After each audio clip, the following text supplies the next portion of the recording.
akan asistensi kerja praktek untuk kelompok jalan tol. Langsung saja kita mulai untuk presentasinya kepada Lukman dipersilahkan.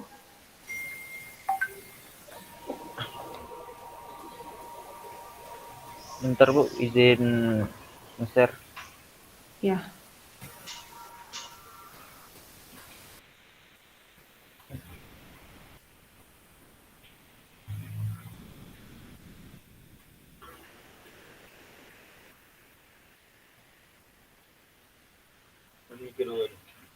Iya.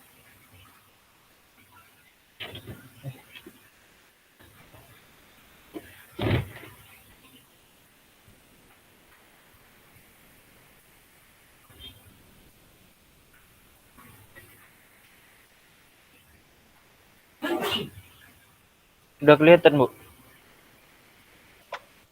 Sudah Lukman? Sudah.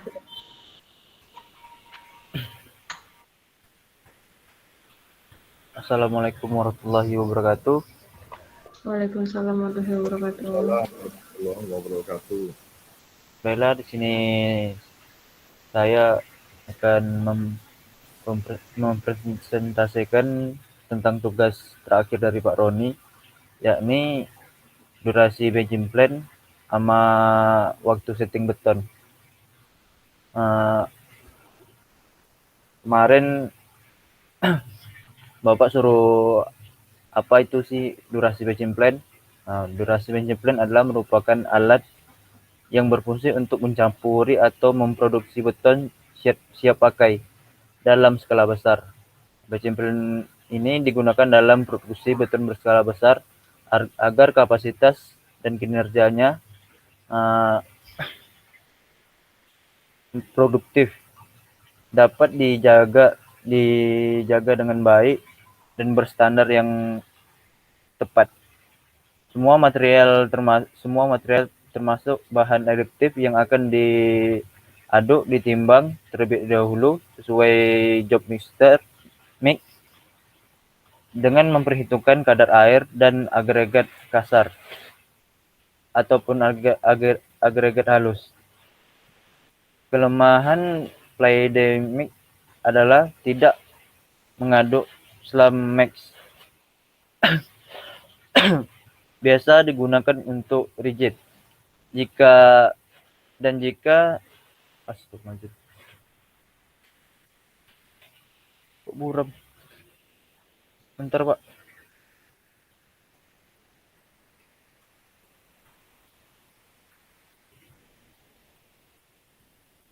Dan jika sedang produksi truk mixer berisi yang bercenderung berdebu dan material semen saat dimasukkan dalam truk mixer. Ini adalah data tabel cycle time penakaran di benching plan untuk mendapatkan hasil berapa yang dihasilkan dari benching plan kerja alat yang ini. Saya mengambil 6 sampel, ini tahap 2 sampai 6 dengan waktu penakaran rata-rata 1,3 menit dan waktu masuk ke dalam mixer yang masuk agregat halus, kasar, semen dan air sekitar 5 menit. Dan rata-rata mendapatkan waktu 6 menit, 715 detik. Dan untuk waktu yang dibutuhkan proses penimbangan atau penakaran hingga material keseluruhan dituangkan ke truk mixer adalah 6,71 menit. Dari produktivitas benching plan dapat dihitungkan dengan F dikali FA dikali 60 dibagi 1000 dikali TS. Jadi dapatlah hasil dalam 1 jam benching plan dapat memproduksi 8.906 meter kubik per jam. Yang kedua adalah waktu setting beton. Waktu setting beton adalah waktu yang tepat digunakan untuk memasang beton. Beton kondisi basah dan kering adalah beton yang digunakan. Pengerasan beton dipengaruhi oleh kelembapan dan hal lainnya untuk bisa digunakan.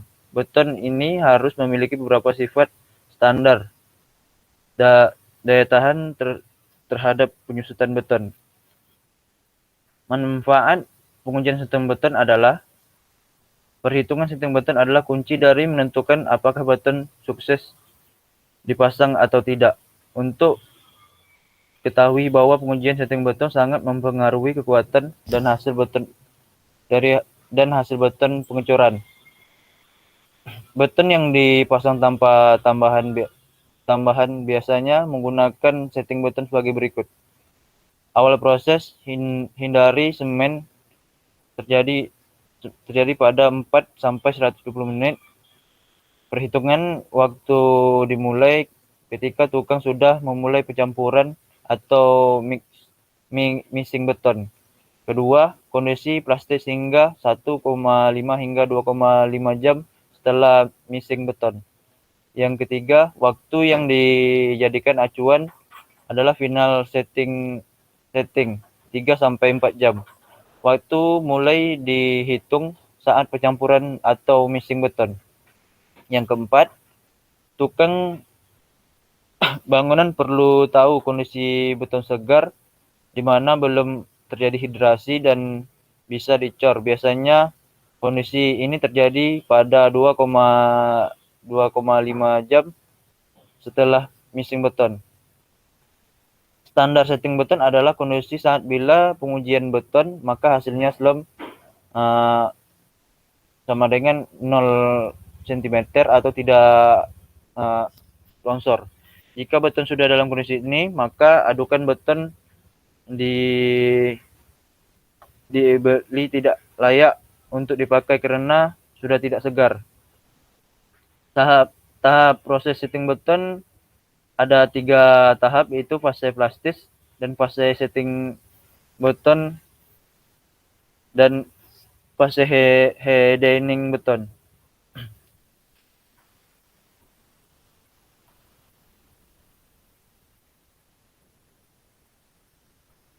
Hanya itu dapat saya sampaikan, Pak. Lebih dan kurang cukup. Assalamualaikum warahmatullahi wabarakatuh. Waalaikumsalam warahmatullahi wabarakatuh. Baiklah, terima kasih kepada Lukman. Sekarang kita akan lanjut ke sesi tanya jawab dan diskusi oleh Pak Roni. Kepada Pak Roni dipersilakan. Ya, Bu Anissa, terima kasih. Bismillahirrahmanirrahim. Tadi saudara Lukman sudah mempresentasikan masalah batching plan dan setting time. Iya, Pak. Sudah ketong, ya, itu dia ya. Nah, ini cukup menarik sih sebenarnya. Jadi untuk setiap tahapan presentasi kita adakan semacam diskusi, karena di diskusi ini sangat penting sekali ya buat kita. Ya. Iya, Pak. Tadi dikatakan bahwa kapasitas dari batching plan itu bisa mencapai 8.906 meter kubik per jam. Iya, Pak. Kalau ya. Itu dalam untuk kerja berapa sampel? 6 sampel tadi, Pak. Untuk 6 truk mixer. Mbak, tidak salah itu. 8.906 meter kubik per jam. Apakah tidak salah? Karena 8.900 itu tidak main-main itu. Kalau gini, kalau saya punya lahan, coba dihitung. Saya punya lahan, katakanlah 30 kali 30 meter yang mau dicor 20 cm. Itu berapa kubik? Berapa, Pak? 30 kali 30 meter, tebal pengecoran 20 cm. Itu berapa kubik? Bentar, Pak. Taruhnya iya. 30 30 dikali 30 kali 0,2. Cepat sedikit hitungannya. 0,2 18 Pak. 30 kali 30 kali 0,2. Iya Pak. Coba ulangi lagi. 18 meter kubik. Ulang lagi. Hah? 30 meter kali 30 Oh. meter kali 0,2. 180 Pak. 180 kubik. Bisa nggak Anda bayangkan 8.906 Iya Pak, banyak kali Pak. Salah nih Pak. ya, 8.906 per 180, 50 kali lahan yang mau saya cor. Kalau saya punya lahan 30 kali 30 kali 20 cm. Apakah tidak salah mendata tadi yang kapasitas begitu besar? Sepertinya salah nih Pak.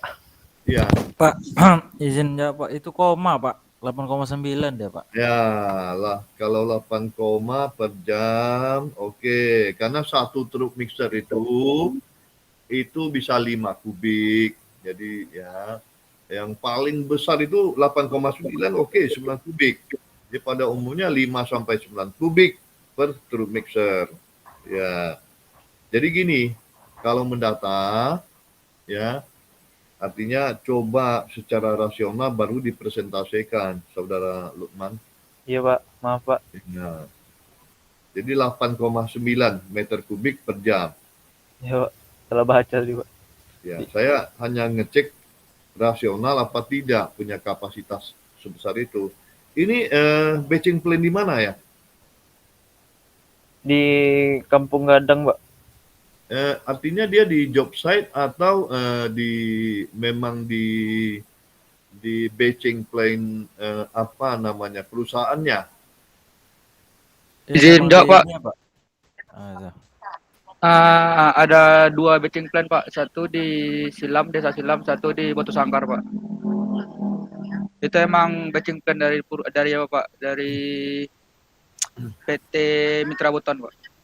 Oke, jadi si PT Mitra Beton itu dia membuat batching plan di lokasi ya, di job site ya, di Iya, Pak. lokasi, bukan di batching plan perusahaan dia. Perusahaan dia mungkin dia di mana di Pangkinang atau di Pekanbaru atau di mana, tapi ini kan di job site untuk pelaksanaan pekerjaan jalan tol itu ya. Ya. Bisa nggak diceritakan ya bahwa dengan batching plan 8,9 meter kubik per jam, apa yang dia layani? Sudah itu butuhnya berapa batching plan selama Anda KP di sana, Saudara Lukman? Ya Pak. Ya. Dengan batching plan kapasitasnya 8,9 meter kubik per jam, ya, yang dia layani untuk pengecoran apa saja, aktivitas sehari-hari seperti apa di dalam pelaksanaan pekerjaan, apakah hanya satu batching plan itu saja, ya, atau lebih, ya. Coba siapa aja boleh Ya, membahas ya.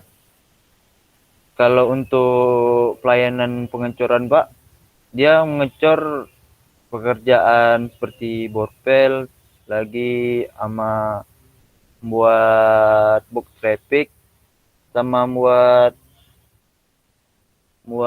akses Pak dia Pak. Itu aja dulu yang saya tahu Pak.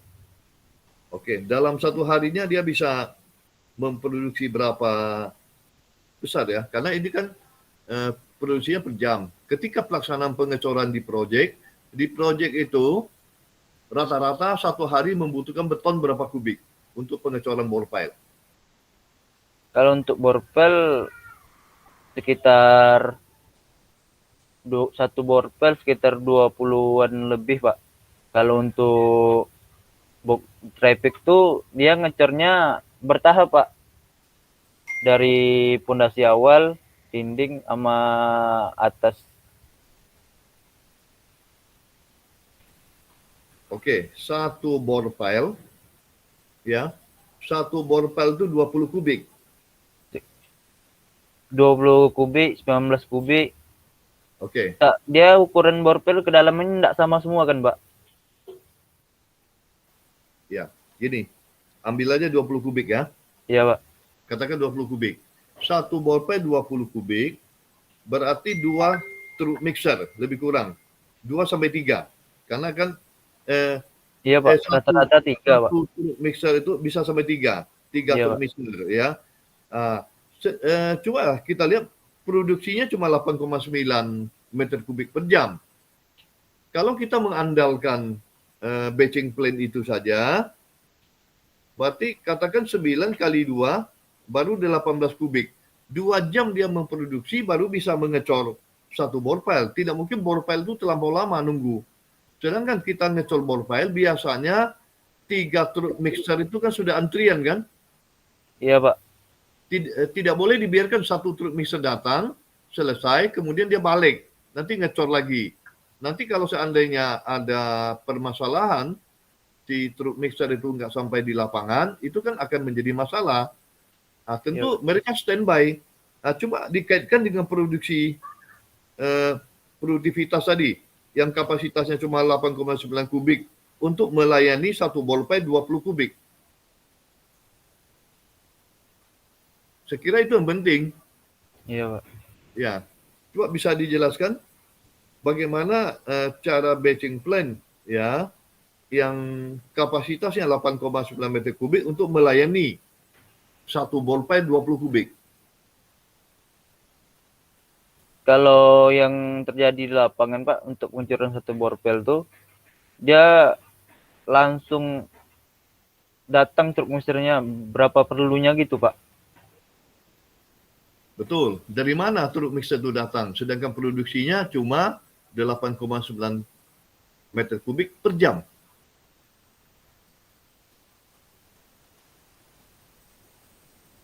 Dari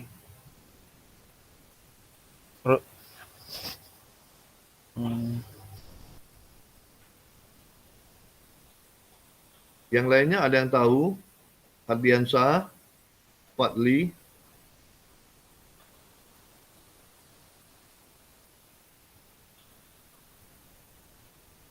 Coba gini, ya. Kayaknya Lukman coba dalami lagi, coba dicek lagi. Iya, Pak. Ya, bagaimana Lagi untuk periksa. melayani pengecoran. Pertanyaannya adalah batching plan melayani pengecoran pelaksanaan pekerjaan di lapangan. Ya, salah satu contoh adalah borpile. Mungkin borpile itu kapasitasnya belum begitu banyak. Nanti abutmen atau pondasi yang di atas itu kan itu pengecorannya banyak sekali. Bagaimana dia bisa melayani? Ya. Jadi tadi hanya diekspos bahwa 8,9 kubik per jam. Ya tentu saya tanya bagaimana cara melayani. Karena ini sangat penting ya untuk metode pelaksanaan, metode pengecoran sangat penting. Kalau seorang project manager atau site manager kalau tidak menguasai metode pelaksanaan seperti ini nanti time schedule-nya kan tidak jalan. Scheduling yang dia susun itu nanti tidak jalan. Dia mesti survei ke batching plan. Bagaimana batching plan bisa melayani tahapan-tahapan pekerjaan, objek-objek apa saja yang akan dia cor. Ya, itu tugas Lukman. Ya. Terus satu lagi, nggak usah banyak, 2 aja ya. Nah, tadi dikatakan bahwa awal proses hidrasi 45 menit sampai 120 menit. Ya. Apa yang dimaksud itu? Awal proses hidrasi 45 menit sampai 120 menit. Kemudian bagaimana kaitan dengan pelaksanaan pekerjaan di lapangan. Katakanlah, kalau borpile mungkin tidak terganggu ya. Dia ngecor di bawah, katakanlah mengecor di jet pavement, katakan gitu ya. Jadi apa yang bisa kita ambil ya, bahwa proses hidrasi itu 45 sampai 120 menit tadi. Kalau dalam kasus ini, Pak, saya nggak pernah jumpa di lapangan Pak, tapi saya tanya dengan orang kuisi bagaimana proses hidrasi kan Pak. Terus dibilangnya ada kalau kalau untuk sini masih bisa di diatur waktunya katanya kan, walaupun ada kejadian masih bisa di setting obatnya katanya supaya tidak terjadi beton tuh bisa dikasih obat Pak itu. Oke, nanti Lukman lebih dalam diskusi lagi sama orang QC-nya. Iya Pak. Apakah yang dia maksud? Katakanlah ya, beton tuh mulai plastis 1,5 jam. 1,5 jam tuh berarti sekitar 150 menit ya. Nah, Iya Pak. yang dimaksud dengan plastis itu apakah ya? Pertama, proses pertama itu adalah yang dikatakan proses awal ya. Initial setting time itu ada proses cair menjadi kaku. Iya Pak. Itu yang dimaksud. Jadi beton itu pertama cair, proses menjadi kaku. Ya, proses cair menjadi kaku. Ya, kemudian 1,5 jam sampai 2,5 jam. Apakah itu sudah mulai kaku? Ya, mulai kaku menjelang dia mengeras. Nah, apa yang bisa kita ambil, pelajaran yang kita ambil dari sini? Kalau suatu beton, ya, dia proses cair menjadi kaku dalam katakanlah 120 menit, di atas 1,5 jam, dia sudah mulai plastis, sudah mulai kaku. Kaku itu dia belum ada kekuatan. Artinya, dari 1,5 jam sampai 2,5 jam itu sama sekali tidak boleh diganggu. Misalkan gini, kita ngecor dengan vibrator. Vibrator itu digetarkan jangan mengenai besi, yang besinya akan menghantarkan getaran ke beton yang sudah mulai masuk ke tahapan plastis. Ya, dia sudah nampak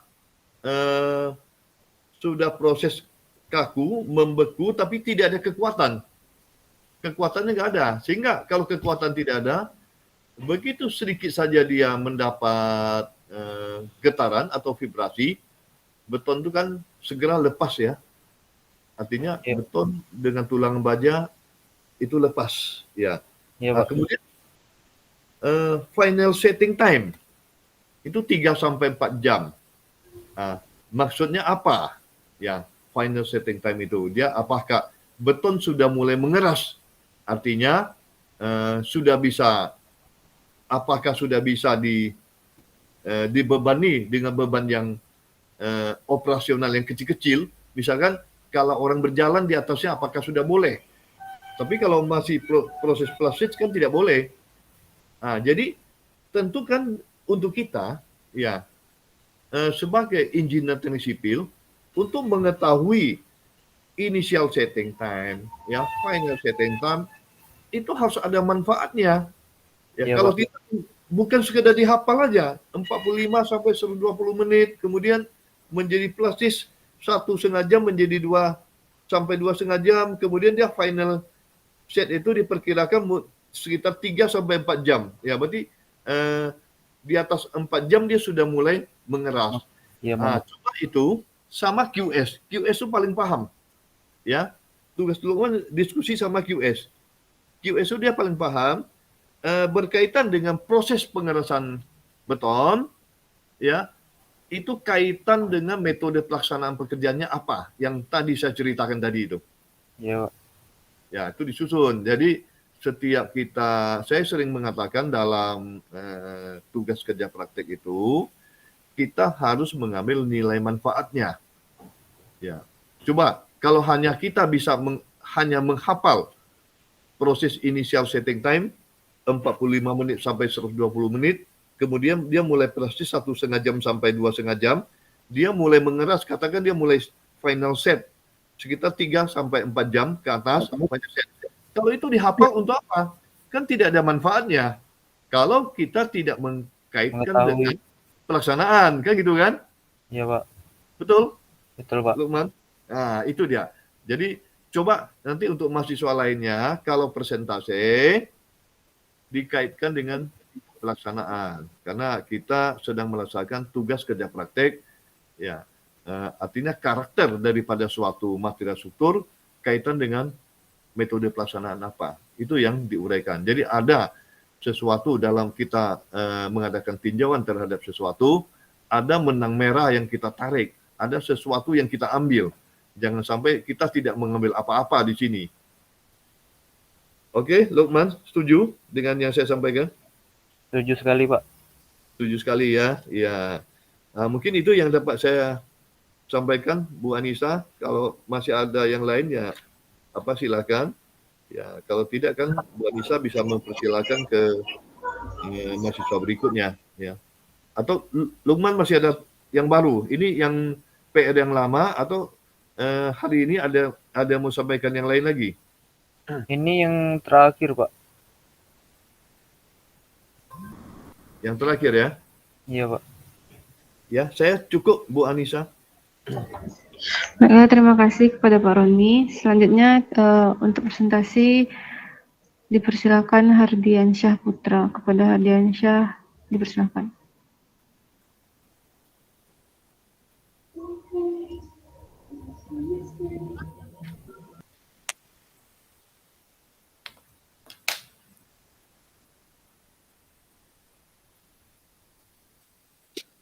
Assalamualaikum warahmatullahi wabarakatuh.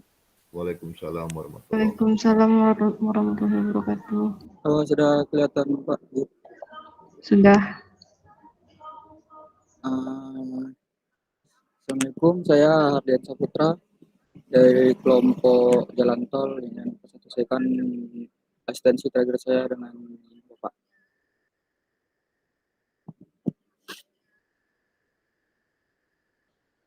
Yang pertama itu penggunaan SNI di lapangan. Untuk SNI yang diterapkan di lapangan pada pekerjaan pondasi borpel di Jalan Tol Bangkinang Pangkalan, itu yang pertama SNI 2847 2019 tabel 26.1.3.1. Untuk pelaksanaan di lapangan sendiri yaitu menggunakan semut beton rencana setebal 100 mm.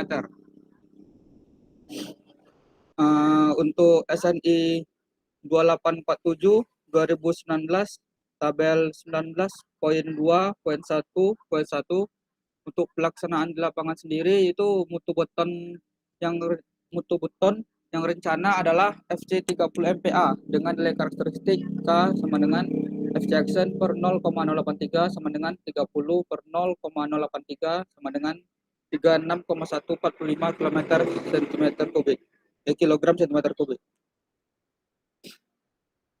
Untuk SNI 2847 2019 pasal 10.7.3.1 untuk pelaksanaan di lapangan sendiri itu jumlah tulangan dalam satu titik borpelnya berjumlah 28 buah.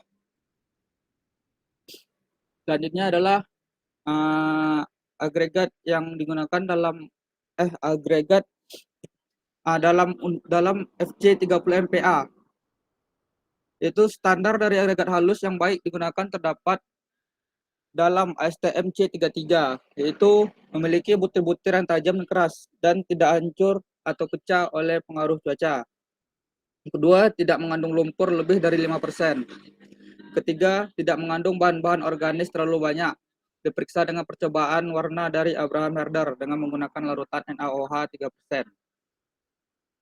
Untuk standar dari agregat kasar yang baik terdapat dalam ASTM C33 itu yang pertama dapat menahan pelapukan terhadap cuaca, tidak akan terjadi reaksi antara mineral agregat dengan senyawa dari semen, dan yang ketiga agregat tidak mengandung impurities yang dapat memberi akibat pada kekuatan dari pasta semen. Selanjutnya, kemarin Bapak ada pertanyaan tentang asal dari material. Untuk lokasi material yang dibutuhkan untuk pekerjaan di Jalan Tol Bangkinang Pangkalan berada di Desa Silam, Kecamatan Kuok yang berjarak lebih kurang 6 km dari lokasi pekerjaan proyek. Untuk material mentah seperti agregat halus dan agregat kasar itu langsung diambil dari pinggiran Sungai Kampar dan tidak jauh dari sana ada kuari juga. Ada kuari yang berada tidak jauh dari Beijing Plant di Desa Silam, Kecamatan Puo. Baik, hanya itu yang dapat saya sampaikan. Assalamualaikum warahmatullahi wabarakatuh. Waalaikumsalam warahmatullahi wabarakatuh. Waalaikumsalam warahmatullahi wabarakatuh. Terima kasih kepada Hardiansyah. Selanjutnya kita akan masuk sesi tanya jawab dan diskusi dengan Pak Roni. Kepada Pak Roni dipersilahkan. Ya, Bu Anissa, terima kasih. Ya, ini menjawab tapi tidak terjawab bahasanya. Ya, Hardiansyah sudah coba menjawab. Kenapa saya katakan belum terjawab? Coba kita lihat kenapa dia belum terjawab. Ya. Tadi dikatakan bahwa dari SNI 2847 pasal 20 6.1.3.1 ya. Nah, itu menggunakan selimut beton 100 mili. Artinya 10 cm. Selimut beton 100 mili itu dilakukan untuk pekerjaan apa di lapangan? Itu pertanyaan saya dulu. Nanti saya akan katakan kenapa belum terjawab. 100 mili itu diambil dari mana? Saudara Hardiansyah. Mikrofonnya.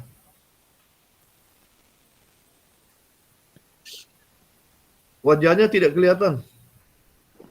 Hardiansyah. Kameranya rusak, Pak. Namun itu Pak. Rusak. Dari laptop. Oke. Coba jelaskan, 100 mili itu apa yang dimaksudnya 100 mili itu? Apakah itu ada suatu komponen struktur, selimut beton dari komponen struktur yang ada di lapangan? Atau diambil dari mana?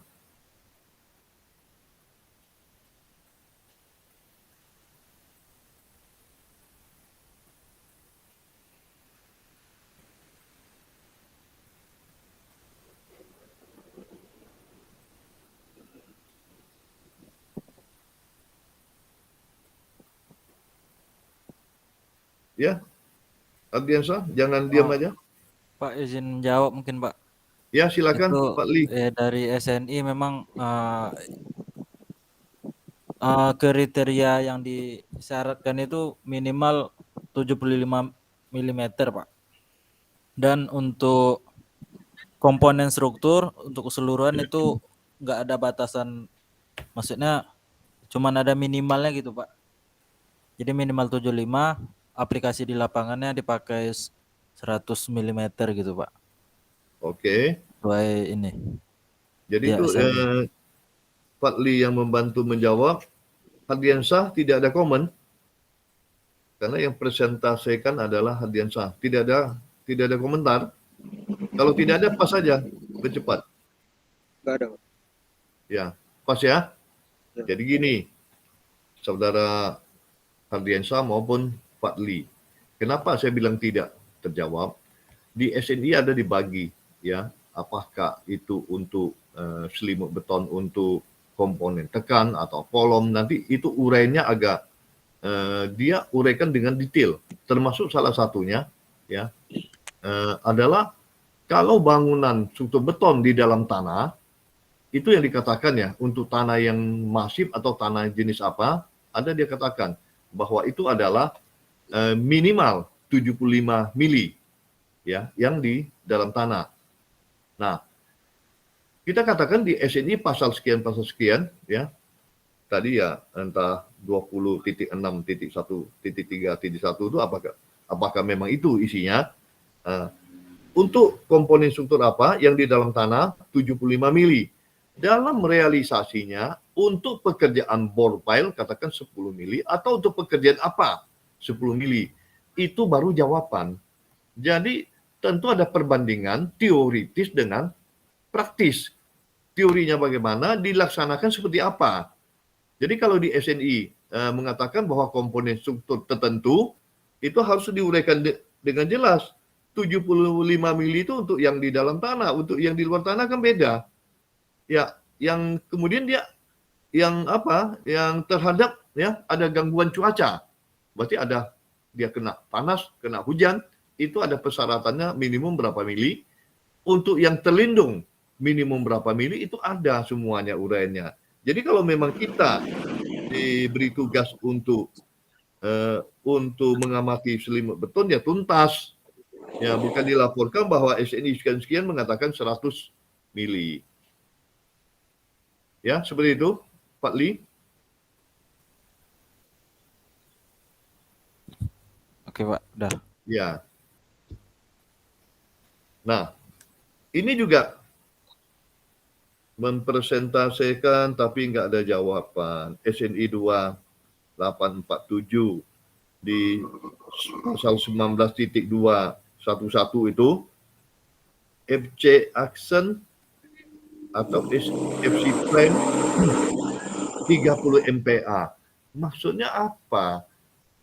Di SNI itu ada dikatakan minimum ya pemakaian mutu beton di pasal berapa dikatakan bahwa FC Prime itu minimum 17 MPa itu ada. Kemudian untuk persyaratan gempa minimum 20 MPa ada. Nah, di lapangan dipakai untuk komponen struktur apa yang 30 MPa itu. Nah, 30 MPa itu dipakai di mana? Dan untuk komponen struktur apa atau elemen struktur apa yang dipakai? Untuk SNI yang saya sampaikan tadi semuanya itu untuk borpel, Pak. Semuanya, Pak. Untuk struktur borpel, Pak. Keliru lagi, Hardiansyah. SNI untuk borpel tidak ada SNI cerita untuk borpel harus 30 MPa.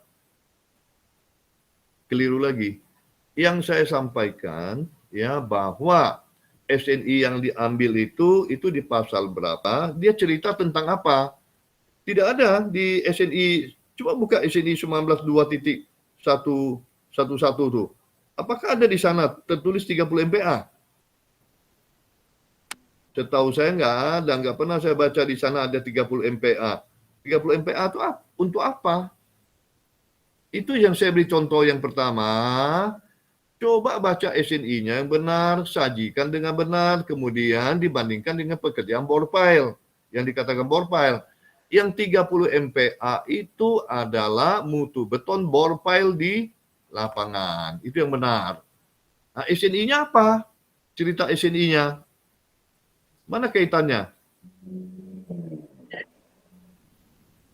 Bisa, Hadian saya jelaskan. Kaitannya mana? Enggak ada pembanding. Tidak ada pembanding, iya. Inilah saya beri contoh, ya. Misalkan kadar minuman merek A, ya, pH-nya adalah 7. Kalau hanya melaporkan seperti itu, apa nilai manfaatnya yang kita ambil? Kalau kita tidak tahu indikator, kalau pH 7 itu apa, pH 8 apa, pH 6 bagaimana terhadap kesehatan, maka itu pH 7 itu apakah sudah cukup bermanfaat buat kesehatan apa tidak? Itu ada pembanding. Jadi tadi persentase yang dipresentasikan itu sama dengan tidak ada persentase, hanya sekedar menyampaikan. Lebih bagus tadi disampaikan ya udah borpile itu mutu betonnya FC Action 30 MPa. Pembandingnya tidak ada. Nah, ya, sama seperti itu yang disampaikan. Ngapain tadi disebutkan SNI pasal-pasal 20, pasal 19, pasal 10 untuk apa itu? Tidak ada kaitan. Jadi tidak terkait yang disampaikan sama sekali. Ya, kayaknya ini saudara Hardian saya ini. Nah, kemudian apa tuh yang dimaksud dengan SNI 10731? Ada 28 buah. Apa itu maksudnya tuh? Bisa jelaskan? Pasal 10731 itu.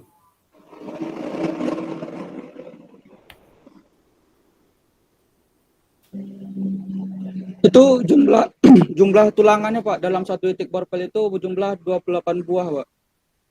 Nah, itu apa kaitan dengan SNI? Ball pile punya tulangan 28 buah, apa kaitannya SNI? Siapa yang bisa jawab? Apa kaitan dengan pasal 10.731?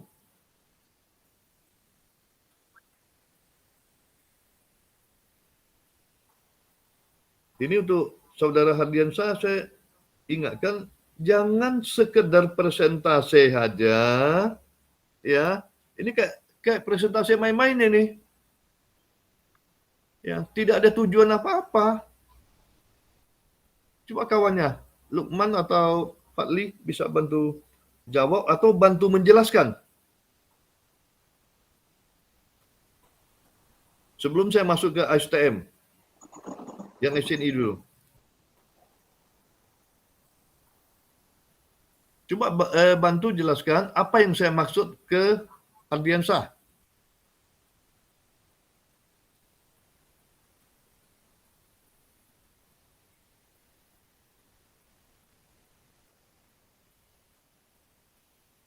Mungkin gini Pak ya. Berarti kita cari kaitannya untuk ini Pak. Kenapa dia melenceng jauh dari angka yang disyaratkan di SNI gitu Pak ya? Belum tentu melenceng, saudara Fadli.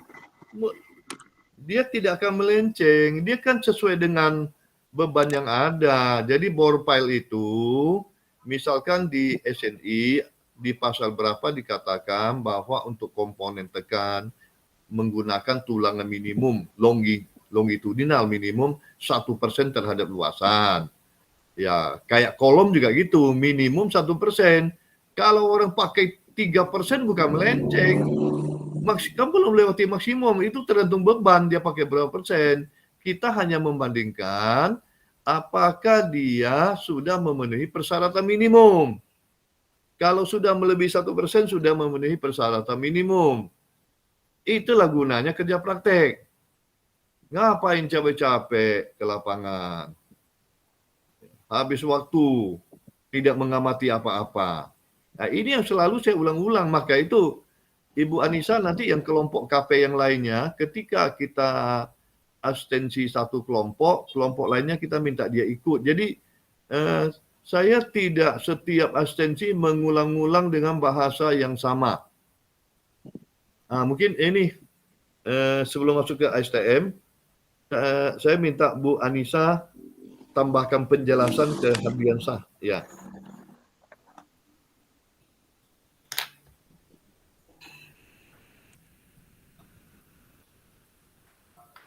Bu Anissa.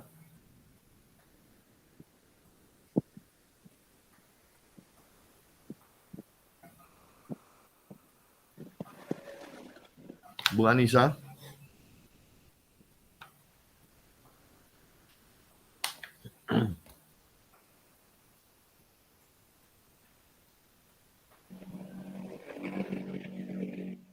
Bentar ya.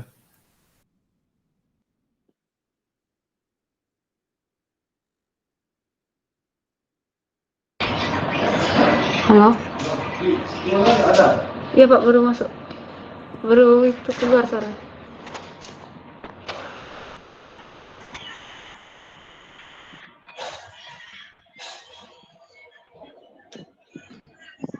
Halo? Pak?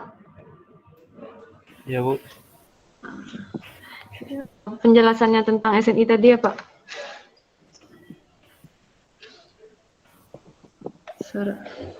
Suara Pak mute. Mikrofon Pak mute.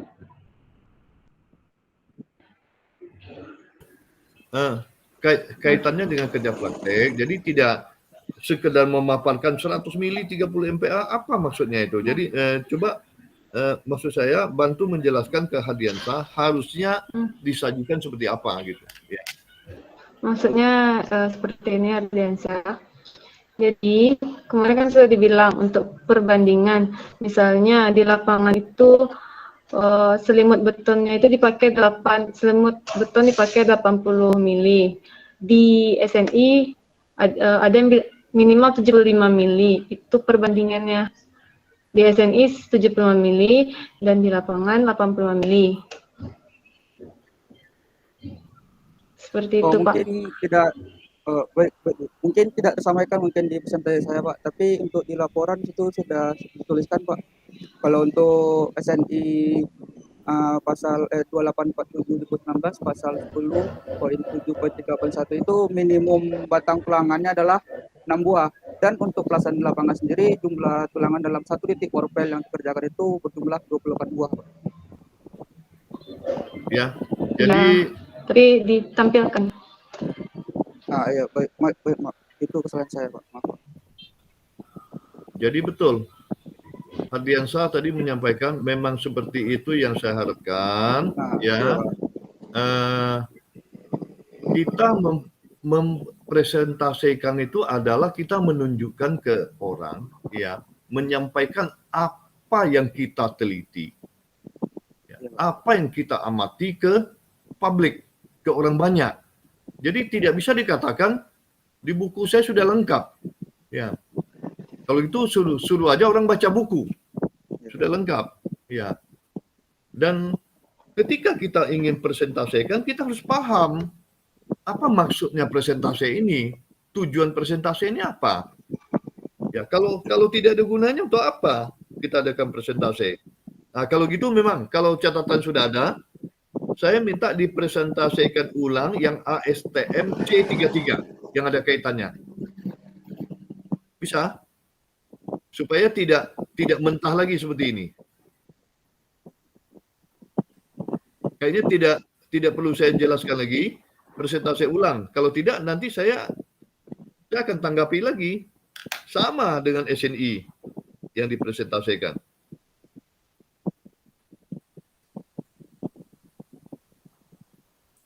Ya, Hardiansyah. Sudah ada catatannya yang STM C33. Kalau STM C33 hanya itu semua yang saya dapat kumpulkan data ya Pak. Oke, ya. Ini saya memberikan penjelasan lagi. Ini untuk dipahami bukan Hardiansyah saja ya. Ini tuh semuanya. Lukman juga, Fadli juga.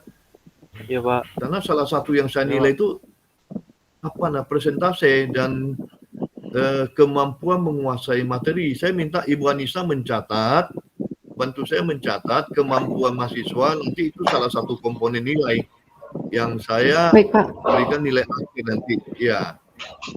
Baik, Pak. Nah, gini. Ya, oke, Bu Anissa, terima kasih. Jadi di STM C33 dikatakan itu bahwa kadar lumpur tidak boleh melampaui 5%. Kan simpel aja, kita akan timbul, ya. Kalau dibatasi tidak boleh melampaui 5%, kan timbul pertanyaan, di lapangan yang digunakan berapa persen? Kan simpel aja. Jadi kenapa hanya mengatakan, ini kebalikan dari yang tadi, yang SNI, ini hanya mengatakan teori. SNI tadi hanya mengatakan, ya, kondisi di lapangan. Sekarang hanya mengatakan STM C33 tidak boleh melampaui 5%. Kadar lumpur yang ada ya untuk agregat halus yang 5% itu halus atau kasar? Ya, harusnya halus. Kalau kasar tidak salah, tidak boleh melampaui 1%. Untuk pengecoran bore pile ya, agregat halusnya berapa persen? Yang ada agregat kasarnya berapa persen? Yang di lapangan? Ya. Dan melihatnya di mana? Coba itu dulu. Ya, Hardiansyah. Untuk mengetahui kadar lumpur yang ada di lapangan, kita bisa mengetahuinya di mana? Untuk agregat kasar dan halus.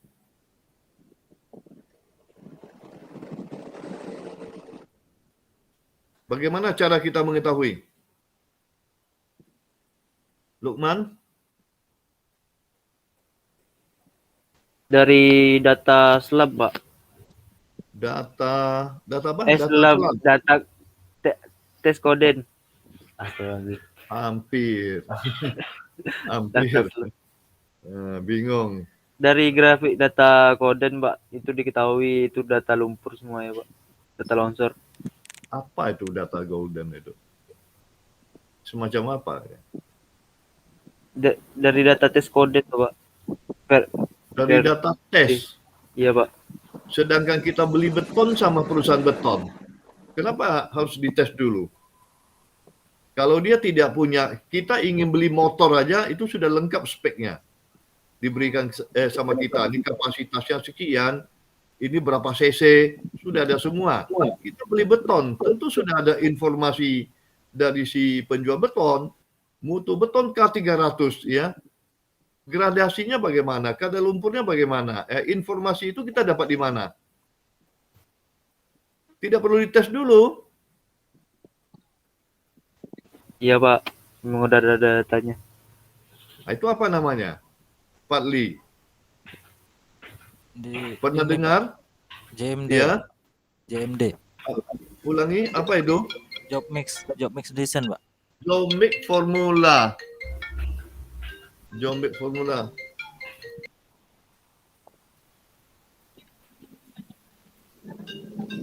Jomic Formula ya. Ya. Iya, Pak. Atau mix design. Iya Pak. Nah, itu. Jadi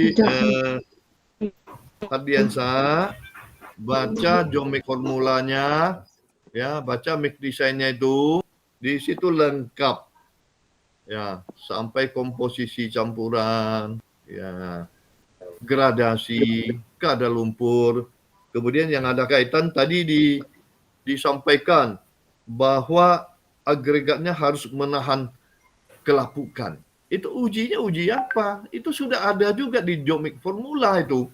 Menahan kelapukan. Pernah praktikum tidak nih? Praktikum sudah semua, tapi lupa. Ya.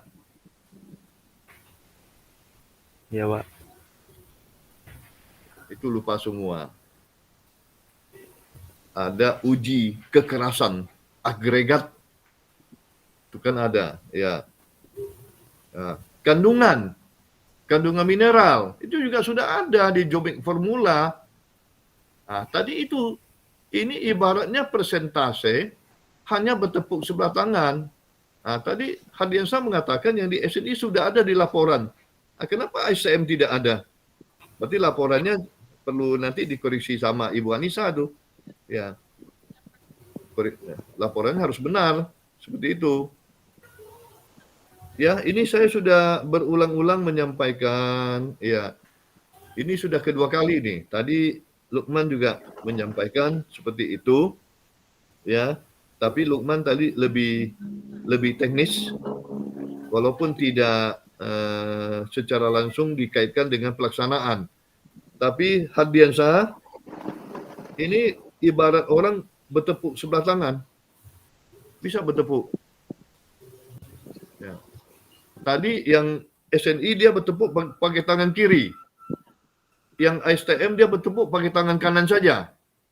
Dia nggak ketemu-ketemu, baik tangan kiri maupun tangan kanan. Kalau bertepuk sebelah aja, tidak pernah ketemu. Ya, tidak pernah berbunyi. Ya, mudah-mudahan nanti untuk orang ketiga itu jangan bertepuk sebelah tangan lagi. Ya. Mungkin tambahan Bu Anissa untuk tadi untuk Hardiansah ya.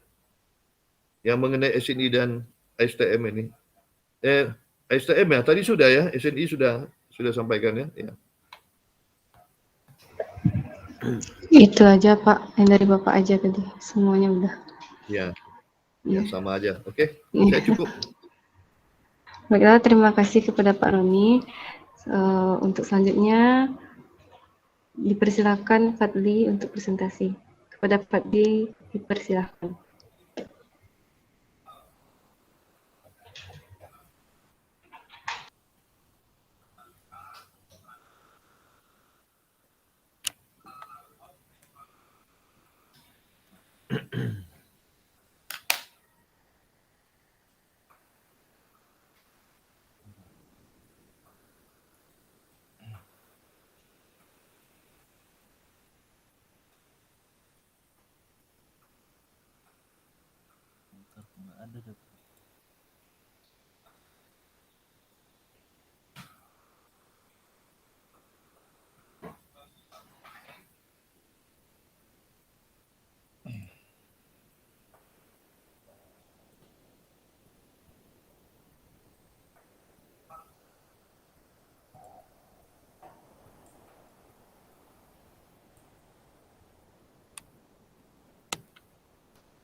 Baiklah,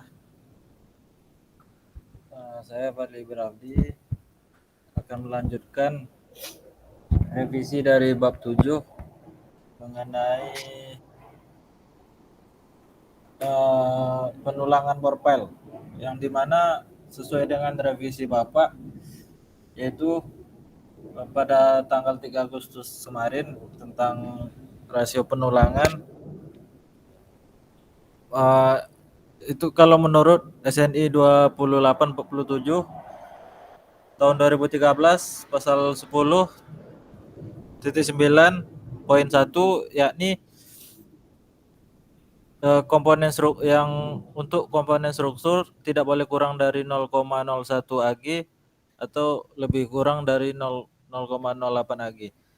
Nah, masalahnya sekarang Pak, untuk di lapangan saya belum mendapatkan jawaban Pak.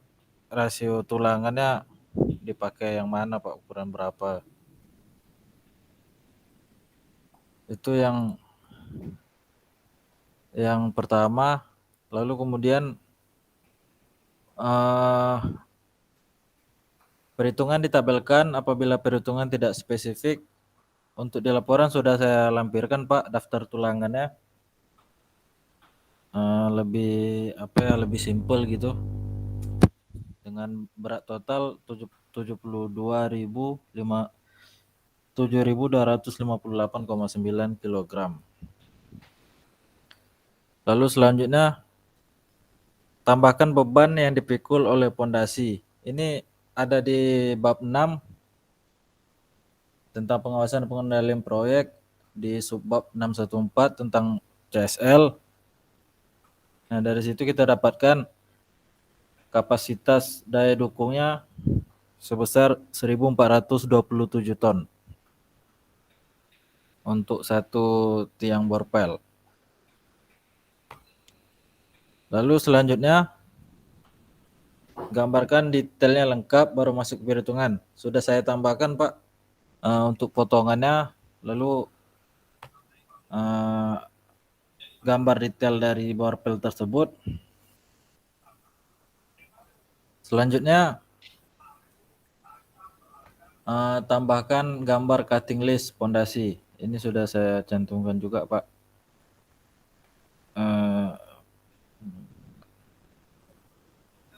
Ini untuk sambungannya.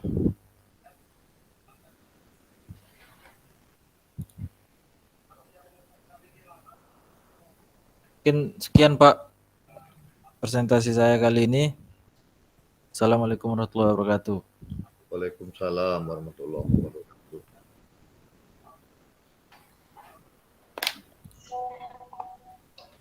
Terima kasih Fadli.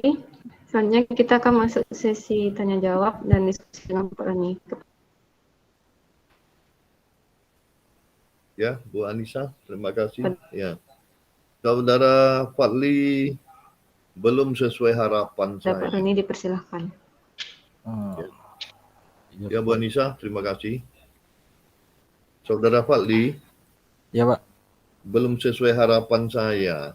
Ya, ini kalau tadi kawan-kawannya bertepuk sebelah tangan, ini Saudara Fadli juga ikut ya, ikut bertepuk sebelah tangan juga ini. Ya, tadi dikatakan bahwa di SNI 2013 pasal 10.7 itu ada persyaratan tulangan bolpen 0,01 Ag. Coba itu dulu jelaskan. Kalau Anda paham dengan 0,01 Ag, tentu tidak ada kesulitan untuk membandingkan. Apa tuh yang dimaksud SNI 0,01 Ag itu, tulangan bolpen? Itu ini Pak,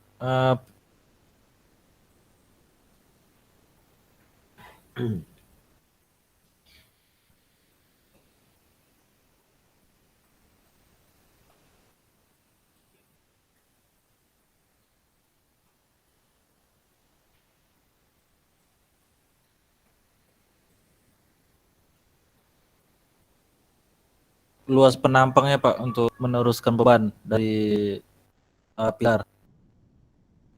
Halo? Ya. Ya Pak, jaringan Pak. Iya, jaringan. Ya, diulang aja, nggak apa-apa. Apa maksudnya? Ya.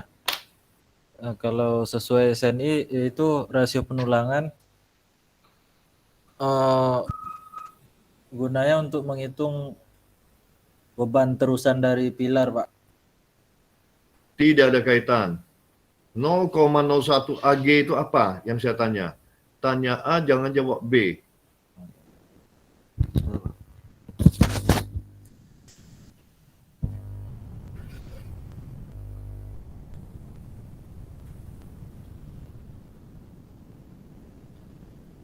Apa maksudnya? Pasal 10.7.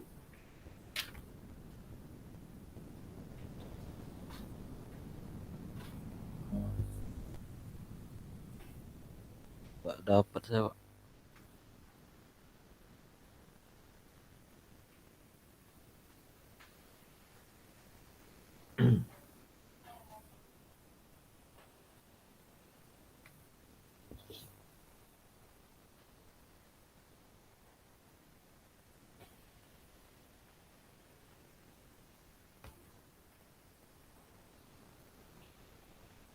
Tadi dikatakan bahwa SNI 2847 2013 pasal 10.7 persyaratan tulangan bor file 0,01 AG itu Iya, Pak. belum bisa dikaitkan karena belum dapat data. Kalau tidak paham yang dimaksud dengan tulangan bor file 0,01 AG, tentu tidak dapat dikaitkan. Padahal data sudah ada. Saya aja yang nggak ikut KP di sana, saya sudah dapat data dari presentasi hari ini. Saya sudah dapat data, bisa saya kaitkan.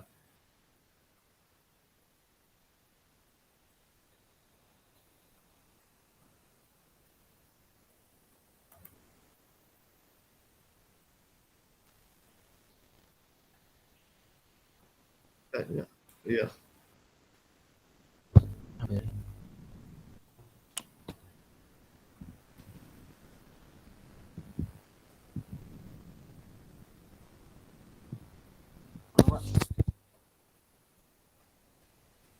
Ya, Pak Li. Udah Pak.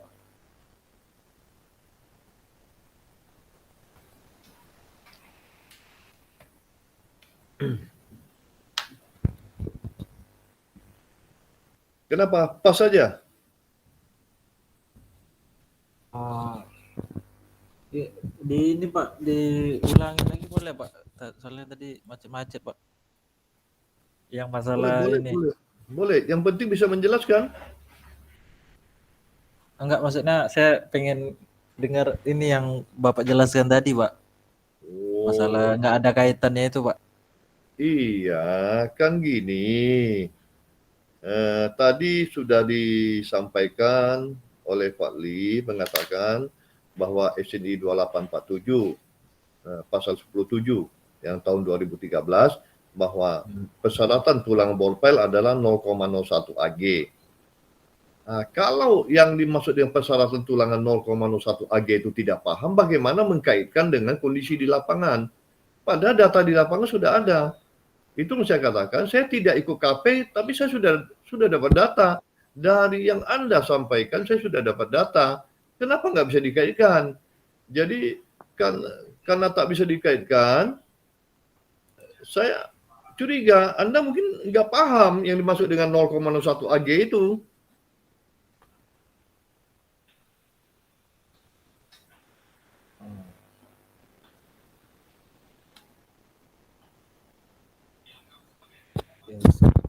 Saya hanya melengkapi Pak dari kebutuhan ini ya Pak, persyaratan. Apa itu 0,01 AG? Apa itu 0,01? Apa itu AG? Bukan masalah melengkapi tidak melengkapi, itu yang saya tanyakan.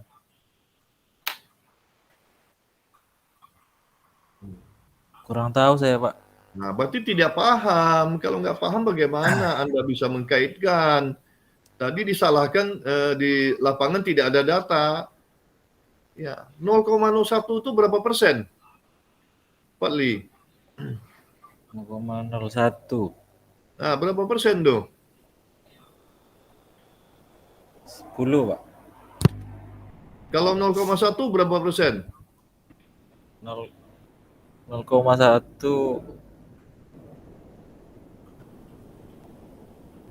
Aduh. Tidak tahu, Pak.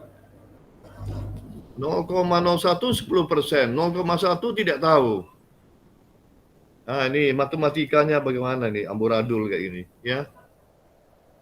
Itu matematika SD itu, Pak Li, ya. Iya, Pak. Ya, coba kawannya yang lain.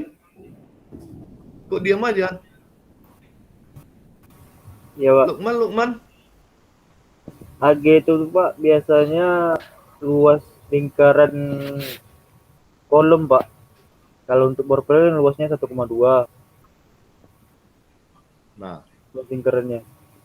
tambah Jawa tambah salah, ya. Terusin 1,2 itu apa? Itu yang membuat bingung lagi. Tadi sudah mendekati. Ya. A itu apa? A itu apa? Luas penampang Pak. A itu dari bahasa Inggris apa? A itu. Aduh. Analisis Pak. Ampun. A itu area. Tadi katakan luas, ya. Oh, iya Ya, Pak. cobalah. Anda bertiga sini mahasiswa tingkat akhir loh, teknik sipil. Ya. Ya, coba apalah. Jangan sekedar presentasi aja. Ini Anda sudah berapa minggu nih, sudah hampir berbulan baru presentasi lagi. PR yang saya berikan, kenapa jawabannya seperti itu? Ya, area. G itu apa? Gross. Apa dia gross? Ya. Terus Nah, itulah. Coba itu didalami lagi. Itu luasan areanya 0,01 berapa persen? Lukman. 0,01 1% Pak. 1%, ya. Pak Li dengar? Pak Li dengar bukan 10% ya. Ya. 1%, ya. Iya Pak. Nah, kalau 1% tadi sudah dipresentasikan Lukman, ya, bahwa menggunakan borpa itu menggunakan 20 batang. Bukan Lukman ya, Hardiansyah ya. 28 yang sampaikan Lukman. 28 buah besi. 28 buah besi itu berapa luas dibandingkan dengan luas total? Ya, luas total daripada penampang bore pile. Ketemu berapa persen? Apakah itu memenuhi persyaratan 1%-nya apa tidak? Itu yang dibandingkan. Data sudah ada. Ya, jadi karena Fadli tidak memahami apa yang dia catat, apa yang dia presentasikan, tentu tidak bisa dibandingkan. Padahal di data sudah ada semua. Ya.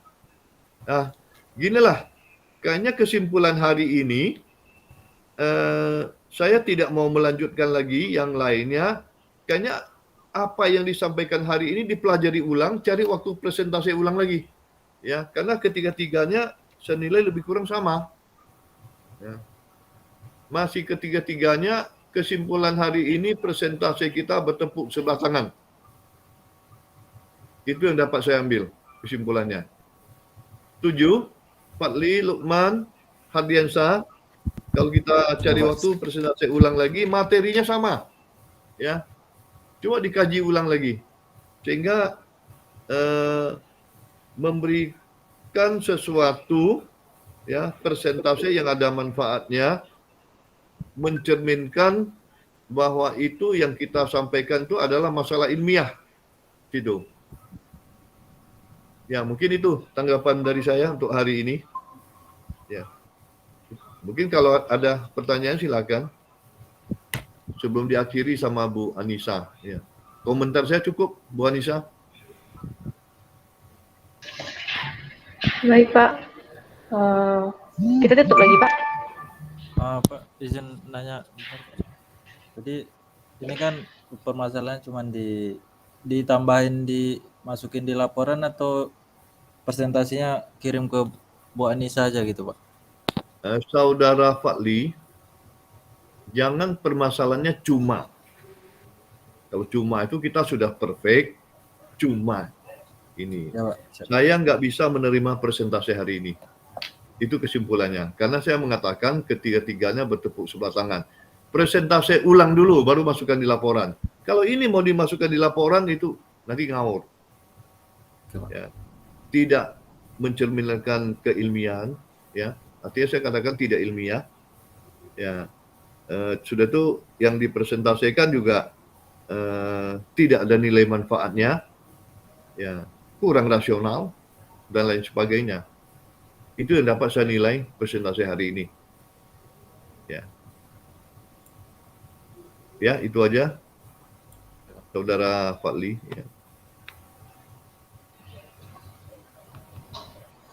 Ya, Bu Anissa silakan. Dari saya cukup. Baik, ya, Pak. Oke, terima kasih Pak Roni. Jadi udah ketiga-tiganya presentasi dan harus diulang ya Pak? Iya. Harus diulang. Tolong dilengkapi lagi laporannya, terus juga belajar lagi untuk presentasinya. Sekian dari saya. Apabila ada salah dan yang kami mohon dimaafkan. Assalamualaikum warahmatullahi wabarakatuh. Waalaikumsalam. Waalaikumsalam warahmatullahi wabarakatuh.